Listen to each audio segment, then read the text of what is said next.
Queria dividir a palavra com os irmãos. Lucas 9, verso 57 e adiante, até o 62. Que diz: Enquanto prosseguiam viagem, alguém lhe disse na estrada: Eu te seguirei para onde quer que vás. Ao que Jesus respondeu: As raposas têm tocas e as aves do céu ninhos, mas o Filho do Homem não tem onde reclinar a cabeça, apoiar a cabeça. Então ele está dizendo que a vida de um seguidor de Jesus é uma vida, né? Por exemplo, as raposas sempre voltam, vagueiam e voltam às suas tocas. As aves sempre voam e voltam aos seus ninhos, em sinal de descanso, né? A ideia do retornar é o descanso aqui. A ideia da toca é essa, um abrigo, um lugar para retornar e se descansar. Mas ele fala: o Filho do Homem não tem lugar para reclinar a cabeça, ou seja, é muito solto, né? É uma vida bem eremita aqui, Jesus e seus seguidores. E ele está falando sobre isso, é desconfortável, é um caminho sem volta. Jesus afirma isso. Parece que é uma alta confirmação o tempo todo da mesma ideia repetida em elementos diferentes. Então, primeiro a gente guarda aqui, é um caminho sem volta, sem a gente inicia o caminho com desconforto de que depois que entrou na porta, a porta fecha, não volta mais. Depois que entra, não sai mais. Então vamos lá. Disse a outro: segue-me. Disse a outro: segue-me. E este respondeu: permite-me ir primeiro enterrar o meu pai, ou sepultar o meu pai. Ele replicou: caramba, é porque essa letrinha correndo aqui, eu tô olhando pro celular e pra tela, eu fico cortando aqui. Ele replicou: deixa que os mortos enterrem seus mortos, ou sepultem os seus mortos. Quanto a ti, vai anunciar o reino de Deus, né? Então beleza, deixe que os mortos sepultem seus mortos. Mas aqui tem até um comentário aqui, né? Cadê a letrinha B? Eu vou procurar B aqui. B. Logion, jogar com duplo sentido, físico e espiritual, a palavra morto. Aí essa é a tradução, que joga com duplo sentido. Mas o que é a ideia de morto aqui para Jesus?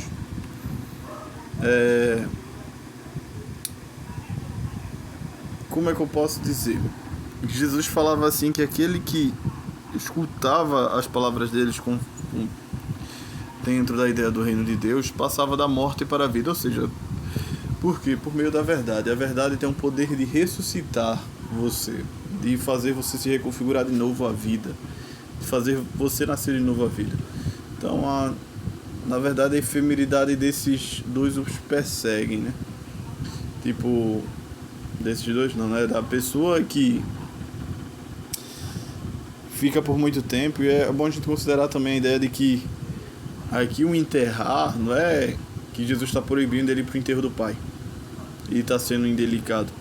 Provavelmente a ideia de enterrar é porque no mundo judaico a cerimônia de luto e de sepultura era bem demorada, cara. Você sepultava, você ia ver, você tinha que mandar gente para provavelmente zelar pelo lugar, né? Às vezes zelar pelo corpo, ver se estava tudo bem, ajeitar um bocado de coisa. Tem uma parte de ofício. Você tinha que, às vezes, olha, cara, para os pasmem-se, às vezes acender incensos, não sei dizer, talvez, por causa do odor, mau cheiro, e também sinônimo de reverência para o defunto.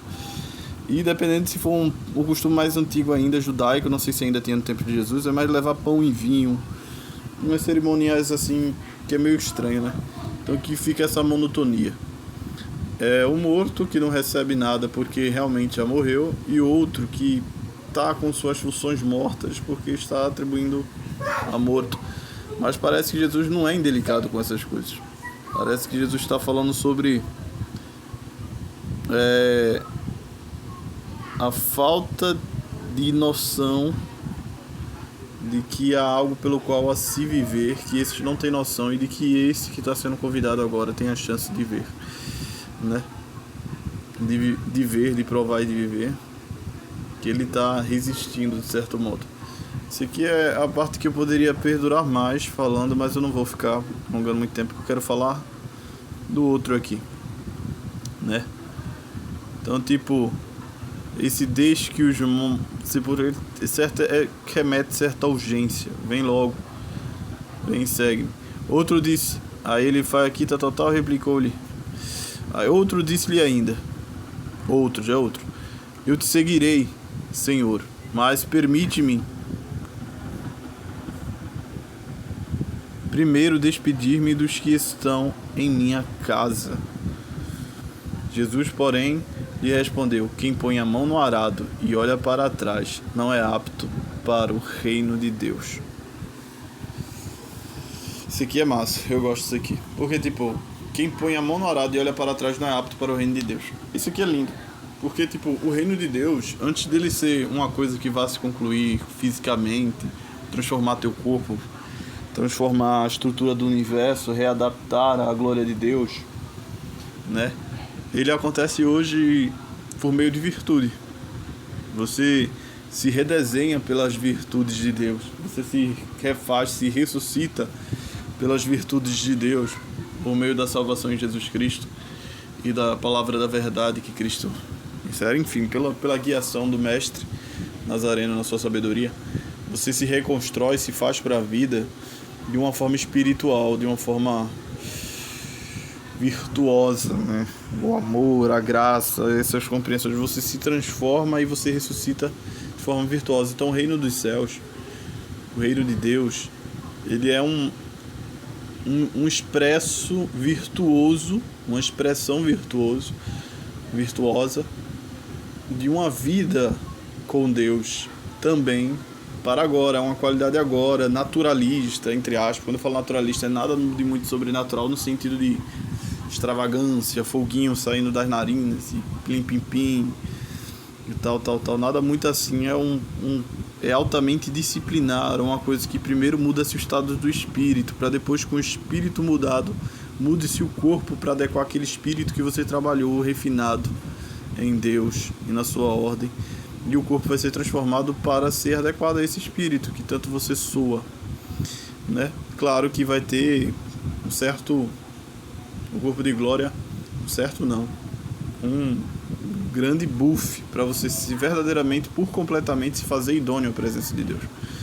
Mas de certo modo parece às vezes que é uma promoção daquilo que você também tenta constituir como imagem de Deus em si, como filho de Deus, hoje, por meio das virtudes. Mas enfim, eu te seguirei, Senhor, não importa. Aqui, ó. Aí ele fala assim que aí chega, deixa me despedir que estou em casa. E pode ser uma despedida mesmo, mas poderia ser também ele reconfigurar, olha, tu fica com meus bens, vai pra lá, vai pra cá, tal, etc. Separar da quem de quem para poder seguir Jesus. Mas ele fala isso, né? Mas ele fala uma parada que é interessante, que tem a ver com a primeira alternativa. A primeira palavra ali escrita.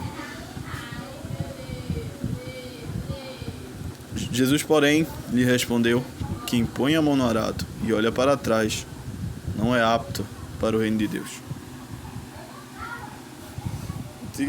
Isso aqui já é fácil, já tá até na moda na internet ficar falando sobre esse ensinamento.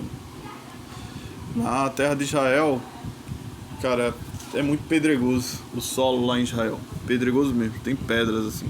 Então, para você arar a terra, ou seja, preparar a terra para o plantio, você tinha uma máquina, entre aspas, máquina, né? Que provavelmente era colocada nos lombos de homens e bois ou jumentos. Aí botava um ferrão cravado na terra. Primeiro você botava ele bem para baixo mesmo, um ferrão assim, e esse ferrão cortava a terra e ajudava a soltar essas pedras, né? Afofando ao mesmo tempo, soltando essas pedras, para que as sementes possam ter raízes mais abertas, enfim, possam enraizar melhor. sem esmagação das pedras. E vai lá, ele vai, bota lá tal, bota um jugo no animal, sei lá, qualquer besta, pode ser boi, pode ser burro, né? Um jumento e tal.